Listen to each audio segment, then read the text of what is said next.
نحمده ونصلي على رسوله الكريم اما بعد اعوذ باللہ من الشیطان الرجیم بسم اللہ الرحمن الرحیم۔ سامعات، السلام علیکم ورحمۃ اللہ وبرکاتہ۔ پیاری بہنوں، آج ہم لوگ جانیں گے کہ موت کا شعور کیا ہوتا ہے۔ اللہ سبحانہ و تعالی ہم کو یعنی انسان کو عقل دی ہے۔ یہ عقل کیا ہے؟ ہم جب کچھ کام کرتے ہیں تو اس کا احساس ہم کو عقل بتاتی ہے کہ ہم کیا کر رہے ہیں۔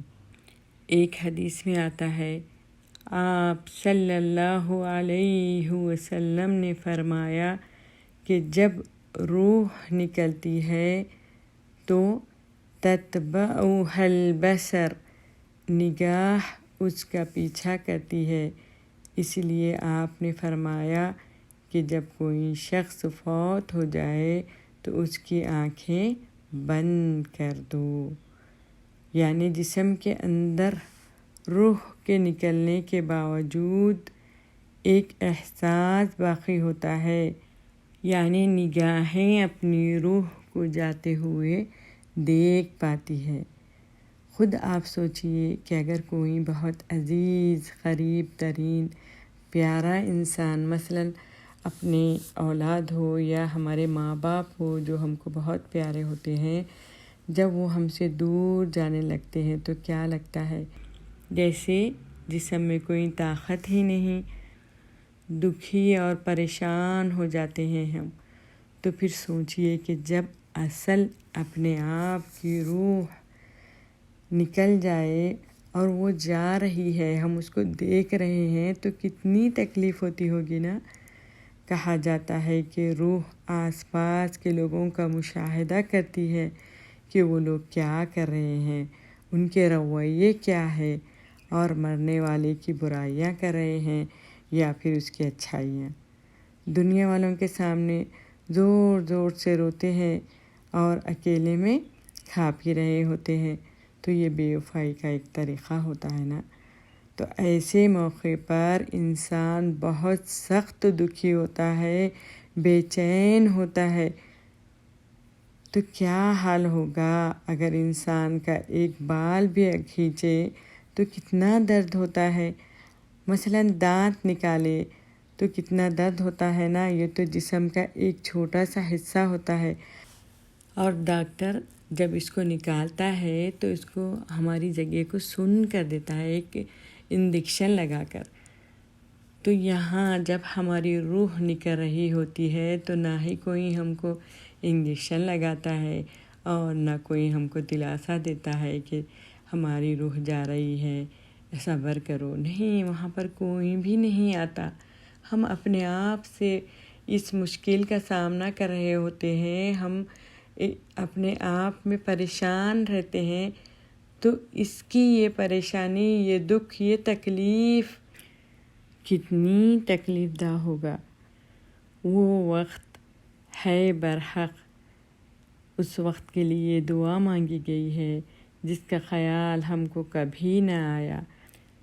جہاں ہم پر جو کیفیت جاری ہوگی اس وقت ہم یہ دعا نہیں پڑھ رہے ہوں گے، اس وقت تو کلمہ پڑھنا بھی دشوار ہوگا، کیونکہ دکھ اور کرب میں سب سے پہلے انسان کی زبان بند ہو جاتی ہے۔ نبی کریم صلی اللہ علیہ وسلم کی ذات کو رحمت للعالمین بالمؤمنین رؤوف الرحیم کہا جاتا ہے، کیونکہ آپ اتنی شفقت اور رحم دل انسان تھے جو ہمارے والدین بھی ہم پر نہ کرے ہوں گے۔ ان تکلیفوں کا بھی احساس دلایا انہوں نے جو انسان تجربے بغیر جان ہی نہیں سکتا۔ جیسے ماں اپنے چھوٹے بچے کو چاقو لینے سے روکتی ہے، کیونکہ وہ جانتی ہے کہ بچہ جب ہاتھ میں چاقو لے گا تو اس سے اس کو نقصان پہنچے گا، اس کا ہاتھ کٹ سکتا ہے اور دوسرا کچھ بھی ہو سکتا ہے نقصان، تو اس لیے وہ روکتی ہے کیونکہ وہ جانتی ہے۔ اور جس طرح سے آنکھ کی طرف وہ اپنے بچے کو جانے سے روکتی ہے کیونکہ آنکھ سے وہ جل سکتا ہے، تو یہ تجربہ ہوتا ہے ماں کو، تو وہ اسی لیے روکتی ہے۔ لیکن سبحان اللہ، موت کے وقت کیا ہوگا یہ کسی کو تجربہ نہیں ہوتا۔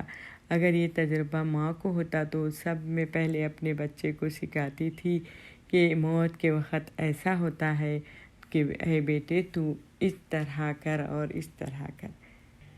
مگر آپ صلی اللہ علیہ وسلم نے ہمیں، کیونکہ آپ کے پاس علم الغیب تھا، اللہ کی طرف سے وحی کے ذریعے آپ کو بتائی گئی جو ہم نہیں جانتے تھے۔